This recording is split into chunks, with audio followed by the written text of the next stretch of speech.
Hi, everyone. Welcome to my energy healing channel where we meet weekly to receive a dose of energy healing.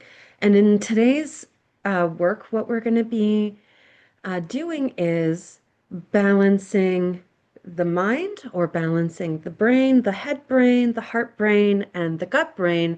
So this one giant body mind is working together in unison. So get yourself nice and cozy, as I get myself nice and cozy, to sit back and receive some energetic support. If you stumbled upon my channel, thank you and welcome. Please go ahead and share, like, subscribe, comment. I would love to hear about the shifts and what you've experienced for yourself after listening to this session. Maybe you'll notice a shift in perspective or a lightness of being. So it really helps to get my channel out there and so I can help as many people as I can. For those who do watch my channel regularly, thank you so much and welcome yet again. Okay, so I'm going to go ahead and tap the cortices to the brain. We want this brain working nice and healthily. This is going to help with brain fog, to reduce brain fog. It helps all of the systems of the body be in proper or in healthy communication. Oh, there's already a breath happening there. You can do this for yourself daily. It's called tapping the cortices. If you haven't or you don't know how to do this and you'd like to learn this standalone technique, you can go ahead and scroll through my YouTube channels, or you can contact me directly and I'd be happy to share this with you. You can do this for yourself or your children or your loved ones or friends. It's the cornerstone of Body Talk.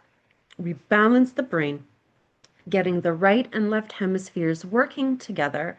It softens the corpus callosum so the brain is in good communication with each other, and it's sending out the healthy programs to the rest of the body.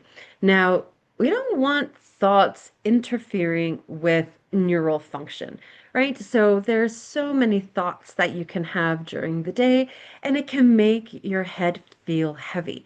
So what we're going to do here is put them like on a couch. I just say for myself, once I've noticed that I'm getting caught up in my thoughts, which is not the same thing as thinking, but I'm getting caught up in, let's say, my to-do list or thinking about the things I should have done that I haven't done, or even worse, what I call going into my Shakespearean monologues or soliloquies, and I really start digging up the past, and then I start thinking about, oh, I should have done this instead. I could have done this differently. I should have done this differently. I just put those on the couch, so to speak. Put them to rest, put them on the side, or I put them on a train and just let them leave.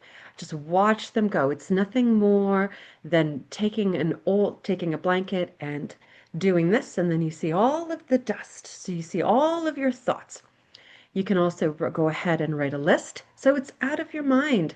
Writing is a great exercise to help you anchor the mind and help you think instead of having it churn over and over and over again.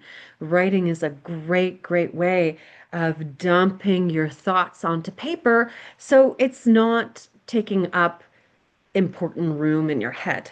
So we're going to go ahead and help. So you can go ahead and do that for yourself, do these little things that help you put the thoughts to rest so that your thinking mechanism, you need to think clearly. You need to have a strong discernment, which is of the gut. So we'll get there in a minute. But we're just helping the brain now function properly and then doing a differentiation between mind and brain. It's not the same thing. It's not the same thing at all. All right, now I'm traveling down into, well, first we need to go into that nervous system, and it feels a little fried, just feels a little bombarded or overwhelmed. So you can have a very sensitive nervous system, where your senses get overwhelmed with input, with information. So it could be lights, it could be sounds, it could be smells, it could even be, fabric could be too much. And this is physical. So, the fabric that you're wearing can make you itchy or uncomfortable, but it also could be subtle when you feel the vibe or the energy of the room, or it's like when you walk into a store and you could feel all of the different energies or the people's different vibes. It can get a little bit too much, and then you get bright lights and sounds and noise, and it can get overwhelming. So, what we're going to do here is run a switching technique in the body talk system, which relaxes the nervous system out of that stress response. So, it reduces those cortisol levels where that stress response is running the show. That would lead to things like exhaustion, that thoughts would kick in, it would lead to overwhelm, potentially anxiety, um, feeling tired and exhausted. Right? So we're going to do a switching technique to the doing a switching technique to the nervous system so we can move out of that sympathetic nervous system into the parasympathetic, that rest and digest. This is where healing takes place, when you're nice and calm. Now, when you're in that sympathetic, it's impossible to rest. That sympathetic nervous system is needed, when you're in an actual emergent a situation where those adrenals need to be, you need a big burst of energy. Let's say if you're running across the street to get out of the way of a car, or there's a stressful situation, they need to be short-lived. That adrenal cortisol can't be pumping through the body all the time. It creates inflammation, stress, digestive issues. It can create heart palpitations, and it just throws the system off whack. So we're bringing this nervous system back into a very relaxed space so you can actually see what is happening. Even if that is that your nervous system is overwhelmed, the senses are overwhelmed. Let's say you have a sensitive nervous system, that you can take proper care of yourself when you're feeling that sensorial overload, and then not get involved with thoughts about it, right? It's like, oh, this place is too loud. What can I do in this moment? If it's not possible to leave, let's say you're in the middle of something and you can't possibly leave, well, then you can do deep breathing techniques, and you can just tune into yourself. Breathing is a wonderful way to help relax the nervous system and bring you back here into your body, and not so much in staying active in those thoughts, right? The experience is enough. When the thoughts start to boot up, well, then that just makes everything compounded. It just makes it 10 times worse, right?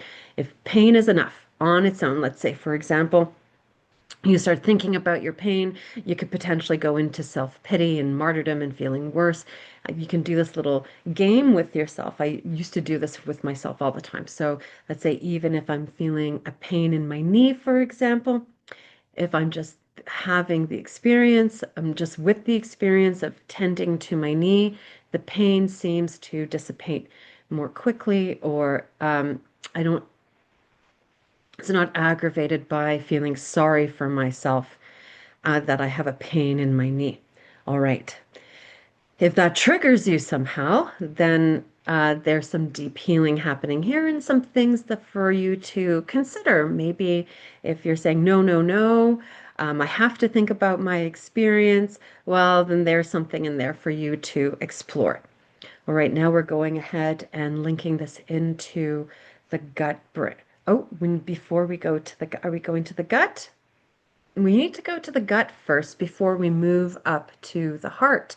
So the gut brain is our enteric mind, our enteric brain. This is where we have these gut feelings. Intuition lives here.